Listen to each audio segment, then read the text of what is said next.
When I was a young boy, my father gave me a YouTube channel to talk about crazy frauds. Welcome back to the Deep Discog Dive, the last one of 2019. And before we get into things, I just want to give a massive thank you to all of you who have followed along with this series in its first year and contributed in any way to the conversation. It's certainly been a learning experience for me, getting to hear the works of so many bands and understanding really why they're beloved or derided. And I may not always get everything right, Graham Coxton, but I always appreciate the feedback. You know, the series was started because I wanted to go back to the discographies of bands that I've missed up until now as a listener.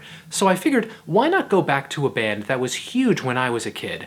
My Chemical Romance. Four mates from Newark, New Jersey released their debut album in 2002, and over the course of 3 more records, helped to define 2000s emo rock. A time period that many people my age look back on fondly.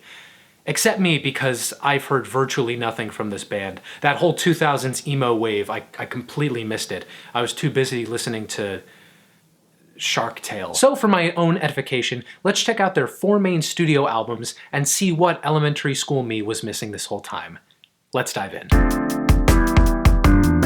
Ah, the sounds of an early 2000s rock snare. It takes me back. Yeah, I thought this was fine. Though a bit one note as a full listen. Also, there's apparently a storyline to this album about 2 robbers in love who are, spoilers by the way, gunned down. I can vibe with everything the band presents here. I feel like everything's a bit unrefined, which makes sense since it's, you know, their first record. Okay, I'm way more into this one. The hooks are solid, the production's great. Gerard Way has this really unnerving, shaky in a good way quality to his voice. Also, this one continues the story from the last record. The mail robber gets sent down to hell, but the devil tells him that he can bring both him and his love, who's supposedly up in heaven, back to life. In order to do that, the devil hands the man a gun and tells him to go kill 1,000 evil men. So it's basically emo Cuphead. He kills them all, but then in a plot twist, it turns out the last person he needs to kill is himself. So he does, his love's brought back to life, she kills herself too, and they both go to hell. So it's Cuphead mashed with Romeo and Juliet.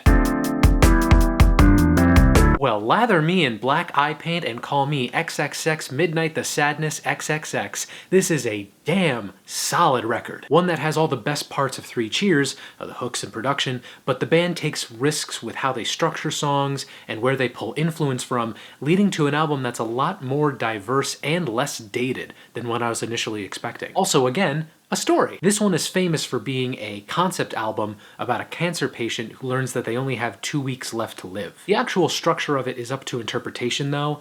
Some think that the patient dies right at the start of the album, some think that they die around Welcome to the Black Parade, which is a literal death march. But hey, even if you don't follow along with the story, this is a damn solid rock record. Oh, hey, I know one of these songs from the trailer for movie 43.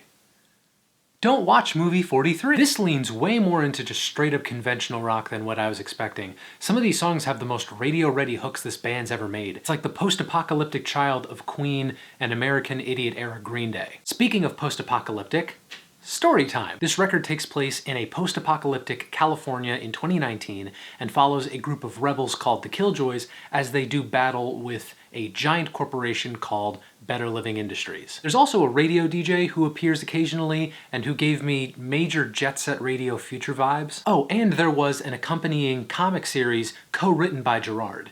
Keep that in mind, by the way. Overall, it's solid, even though I feel like something was lost between Black Parade and this. This one's definitely a stretch, but since I've only covered 4 albums, I figured I'd throw this in here too. Basically, Conventional Weapons is a compilation of 5 2-song EPs that were released over the course of a couple months. The songs were recorded originally in 2009, so it kind of acts as a good bridge between Black Parade and Danger Days, but otherwise it's perfectly fine.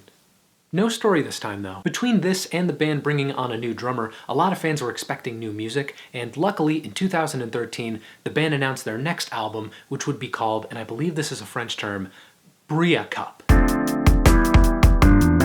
Yep, the band broke up in 2013, having the shortest tenure of any of the big 2000s emo stalwarts. It's like they say, you either die a hero or live long enough to write songs like Last of the Real Ones. or cover Africa by Toto. But they, as individuals, stayed active. Frank Iero, Mikey Way, and Ray Toro all helped form other bands or contributed to other artists' work. Gerard Way had the busiest time. He put out a solo record, but he also dove more into the comic world. His most successful work is The Umbrella Academy, which won him an Eisner and was turned into a Netflix series recently. And hey, they just recently announced that they're going to be reuniting to play some big shows at the end of this year and into next year, so we might get new music from them, maybe?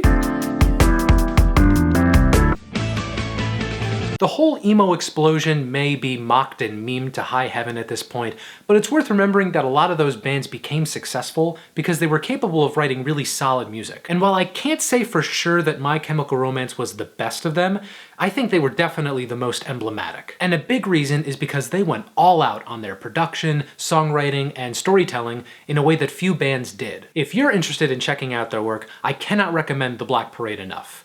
And then these two, if you want to dig in deeper. And yeah, that's it for the Deep Discog Dive for this year. Of course, it'll be back in 2020. If you'd like to recommend any artists that I should cover in the new year, feel free to leave them in the comments. I look forward to getting to more of them, and as always, thank you for watching.